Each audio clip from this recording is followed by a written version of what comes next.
Aujourd'hui, on va parler d'un sujet très intéressant, mais très gênant pour le locataire de l'Élysée, Emmanuel Macron, l'histoire des millions cachés qui auraient été acquis pendant sa période chez Rothschild entre 2008 et 2012. Pour réaliser cette vidéo, je me suis appuyée sur 2 enquêtes journalistiques très sérieuses qui ont été réalisées par le média Off Investigation et par le média Blast. Ces enquêtes journalistiques ont été reçues par un énorme silence dans les médias officiels et pourtant, croyez-moi, tout le monde devrait s'y intéresser. Cette affaire, elle commence avec la première déclaration que réalise Emmanuel Macron auprès de la Haute Autorité de la Transparence de la Vie Publique en 2014, lorsqu'il remplace Arnaud Montebourg en tant que ministre de l'Économie. En effet, depuis l'affaire Cahuzac, tous les membres du gouvernement ont l'obligation de fournir cette déclaration à la Haute Autorité et elle porte sur les 5 années précédant la prise de fonction. Le but de la déclaration étant de prévenir les conflits d'intérêts et la corruption. Jusqu'à là, rien d'anormal, et pourtant ça soulève déjà des questions. Mais revenons quelques années en arrière au moment où Emmanuel Macron est encore un jeune loup au service de la banque d'affaires. Il intègre la banque Rothschild en 2008 en tant que banquier d'affaires. Rothschild & Co est alors le leader européen des fusions-acquisitions. Mais au fait, c'est quoi, banquier d'affaires? Banquier d'affaires, c'est celui qui fait des deals, c'est-à-dire des opérations d'acquisition, fusion ou vente d'entreprises, généralement de taille considérable, et qui reçoit une commission sur la taille de la transaction. Donc si vous vendez une affaire à 16 milliards, vous savez que vous aurez plusieurs centaines de millions à encaisser.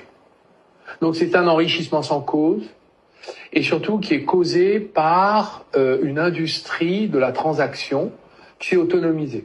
Et donc, c'est la maladie française d'avoir survalorisé cette profession, qui est peuplée des narcs défroqués et qui veulent gagner beaucoup d'argent, beaucoup plus que leurs semblables, qui a fait que la France, finalement, a passé sa vie à tout vendre. Très beau métier. Entre Emmanuel Macron et David de Rothschild, c'est le coup de foudre au premier regard. En un peu plus d'1 an, David de Rothschild le sacre associé gérant de la banque, une véritable consécration. Surtout quand on sait qu'ils sont à peine une vingtaine. Et là, ça change tout. Surtout au niveau de sa rémunération, car là où un simple salarié est rémunéré par son salaire et d'éventuels bonus, l'associé gérant, lui, touche des dividendes sur le résultat. En un peu plus de 3 ans, Emmanuel Macron fait fortune chez Rothschild, où il aura encaissé plus de 3 millions d'euros, officiellement. De sorte qu'en mai 2012, quand il quitte la banque pour aller rejoindre l'homme dont la finance est le plus grand ennemi, j'appelle François Hollande, qui le nomme alors secrétaire général adjoint, les Macron sont déjà très aisés. Au Touquet, Brigitte possède une maison estimée à 1 453 000 euros. Emmanuel, quant à lui, est propriétaire d'un appartement dans le 15e arrondissement, acquis en 2007 pour 890 000 euros. Malgré ce joli patrimoine, les Macron parviennent à ne jamais payer l'impôt sur la fortune entre 2008 et 2015. Ce qui permet à Emmanuel Macron de faire une jolie communication d'homme proche du peuple. Il répète à qui veut l'entendre qu'il n'est ni riche ni soumis à l'impôt sur la fortune. Sauf que c'est pas du tout l'avis de l'administration fiscale. Il se prendra alors à l'époque un joli redressement, mais attention de ne jamais utiliser ce terme devant Emmanuel Macron car lui préfère parler de réévaluation. Le 16 mars 2017, quelques années après, Emmanuel Macron, candidat à l'élection présidentielle, doit fournir une nouvelle déclaration fiscale actualisée. Mais là aussi, des bizarreries apparaissent. Des bizarreries de 2 types. Déjà sur la déclaration en elle-même, et ensuite sur les montants déclarés, car seulement 309 000 euros apparaissent à son actif net. Ce qui est vraiment très peu quand on sait qu'il a gagné près de 3 millions d'euros chez Rothschild. Alors où est passé l'argent ? Déjà sur la déclaration en elle-même, l'avocat fiscaliste Jean-Philippe Delsol repère quelques incorrections. Son appartement du 15e a été vendu 980 000 euros, ce qui lui a permis de rembourser une bonne part de ses dettes. À l'actif de son patrimoine, il ne déclare que 609 000 euros. Et au passif, 53 000 euros d'indemnité de rupture qu'il doit à la fonction publique et 246 000 euros qu'il doit encore au Crédit Mutuel suite à un emprunt contracté fin 2011 pour prêter de l'argent à Brigitte. À l'entendre, son patrimoine net avoisinerait donc 308 000 euros. Mais en examinant de près cette déclaration de patrimoine, cet avocat fiscaliste va y repérer une anomalie. si Emmanuel a prêté 350 000 euros à Brigitte, voire 500 000 comme le camp Macron l'affirmait au JDD en 2017. Alors, elle lui doit cet argent. C'est une créance qu'Emmanuel aurait dû inscrire à son actif, ce qui aurait porté son patrimoine à 658 000, voire 808 000 euros. Mais deuxième bizarrerie, le montant très bas de son patrimoine net. Car comme je l'ai dit, il a gagné très bien sa vie à l'époque où il était chez Rothschild. Et seulement 2 ans après les avoir quittés, il n'aurait donc plus un rond. Où est passé l'argent? Et à l'époque, ça commence déjà à faire polémique. Souvenez-vous. Il déclare un patrimoine faible, très faible, inférieur à la moyenne des Français. Et même si on ajoute les intérêts d'emprunt, peut-être même un patrimoine négatif, c'est-à-dire qu'il serait ruiné. Or, M. Macron a gagné plus de 3 millions d'euros entre 2010 et 2013 quand il était chez Rothschild. 3 millions d'euros. Donc, je ne n'accuse pas, je pose une question. Comment on explique cette disproportion entre ce qu'il a gagné et ce qui apparaît dans son patrimoine? Face à la polémique qui monte, Emmanuel Macron est obligé de réagir. Mais là, j'en veux beaucoup aux journalistes présents sur les plateaux car personne n'a vraiment pris le temps d'étudier le dossier et lui poser les bonnes questions. Malheureusement, vous ne prenez pas en compte dans votre calcul le fait que j'ai fait aussi des travaux dans ce qui était la maison que j'ai, ce qui a été d'ailleurs pris en compte et ce qui a été transcrit à la haute autorité. Elle en a eu à connaître, simplement elle ne le rend pas public. Les travaux font augmenter la valeur d'un patrimoine. C'est bien pour ça que ce patrimoine a augmenté dans sa valeur nette, mais que j'avais beaucoup d'endettement. Et donc, j'ai tout emprunté quand j'ai acheté un appartement à Paris. Et ben voilà, j'ai progressivement remboursé et j'ai utilisé l'argent que j'ai gagné à rembourser une partie de mes emprunts, d'une part, et à faire des travaux d'autre part. Vous n'avez pas... L'anguille. Bon alors cette version officielle, elle a été totalement débunkée par les journalistes d'œuf Investigation. Tout d'abord, l'argent aurait servi à financer les travaux. Eh ben c'est pas possible car les travaux ont été financés par un prêt. Ensuite, j'ai utilisé une partie de mon argent pour rembourser mes emprunts. Les emprunts ont été remboursés par la vente de son appartement dans le 15e de 980 000 euros. Surprenant, mais quoi qu'il en soit, pour l'instant on n'a parlé que de la partie visible de l'iceberg, c'est-à-dire des déclarations officielles d'Emmanuel Macron. Le plus troublant dans cette histoire, c'est pourtant tout ce qu'on ne voit pas. En 2012, juste avant de rejoindre François Hollande à l'Élysée, Emmanuel Macron va conclure le plus gros deal de l'année chez Rothschild pour la modique somme de 9 milliards d'euros. Souvenez-vous.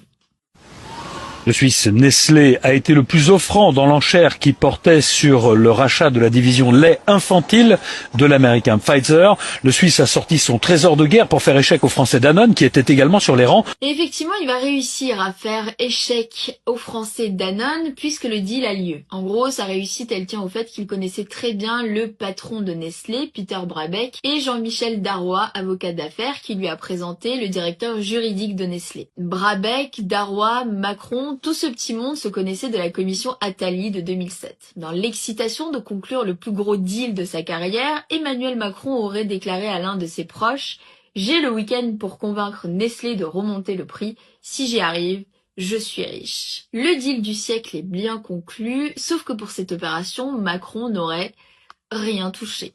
Aucune trace d'ailleurs d'une quelconque commission dans les déclarations qu'il a faites à la HATVP en 2017, comme je vous l'ai indiqué, où il ne déclare un patrimoine net qu'à 309 000 euros. Et même si on déduit les droits d'auteur perçus pour son livre Révolution, en 2016, seulement 35 000 euros, soit moins que la candidate de la lutte ouvrière Nathalie Arthaud. Mais voilà, en mai 2015, une enquête explosive de Blast vient complètement remettre en cause ce récit. Un expert de l'évasion fiscale, Christian Savestre, a passé plus de 3 ans à étudier les documents de Rothschild pour arriver à la conclusion que ce scénario coécrit par la banque et Emmanuel Macron n'était ni possible ni crédible. Je vous cite l'article. Blast a consulté les documents collectés par le Français résident bruxellois. Ces investigations, dont nous avons vérifié la pertinence, aboutissent à un constat vertigineux. Le mystère des millions envolés d'Emmanuel Macron ne se chiffre pas à 2 à 3 millions d'euros, comme tout le monde a pu le croire et l'écrire ces dernières années, mais probablement au double, 6 ou 7 millions d'euros au bas mot ainsi évaporés. Formulé autrement, tous ceux qui se sont penchés sur le sujet n'ont pas regardé au bon endroit ni au bon moment. Alors officiellement, Emmanuel Macron n'aurait absolument rien touché pour cet accord car il serait parti avant la conclusion officielle de l'accord Nestlé-Pfizer pour aller rejoindre François Hollande. Christian Savestre lui propose 3 hypothèses. Première hypothèse, Macron aurait renoncé volontairement à son bonus, estimé à 3,4 millions d'euros, par respect des règles comptables internes de Rothschild. Il aurait donc travaillé sans en tirer les gains habituellement associés à une telle opération. Deuxième hypothèse, il aurait été payé par anticipation, c'est-à-dire avant que l'opération soit finalisée. Mais cela poserait question. Pourquoi ses revenus en 2012 sont-ils si faibles, alors que Rothschild est connu pour bien rémunérer ce genre de transactions? Troisième hypothèse, la rémunération aurait été versée via une autre société du groupe Rothschild dans un autre pays que la France, ce qui la rendrait difficile à tracer dans ses déclarations. Sur cette possibilité, l'Élysée répond ne pas comprendre de quoi il s'agit. Ni l'Élysée ni Rothschild n'ont souhaité répondre aux questions qui ont été posées par Christian Savestre. L'Élysée s'est juste contenté de refuser l'option numéro 2, c'est-à-dire qu'il aurait été payé par anticipation. Alors comment la troisième option aurait pu être techniquement mise en place? Regardez cet extrait de Off Investigation. Selon notre personnalité proche de la banque Rothschild, la modestie des revenus déclarés par Emmanuel Macron en 2012 s'expliquerait par le fait que chez Rothschild, tout n'est pas forcément versé en France. Je connais bien le système des associés gérants chez Rothschild. Les associés gérants ont chacun une sorte de petite société. Bon, c'est pas tout à fait ça, c'est plutôt un trust, mis à Jersey ou à Guernesey ou à l'île de Man, puisque Rothschild est à cheval entre Paris et Londres. On leur verse à peu près 20% de leur rémunération sous forme d'une paye classique, avec une feuille de paye comme vous l'avez, comme moi j'ai, et puis on leur verse les 80% qui restent dans le trust. Le trust, il est anonyme. Il y a un avocat, une boîte à lettres à Jersey ou à l'île de Man. Un système d'optimisation fiscale qui aurait été rendu possible suite à des compromis acceptés par Bercy.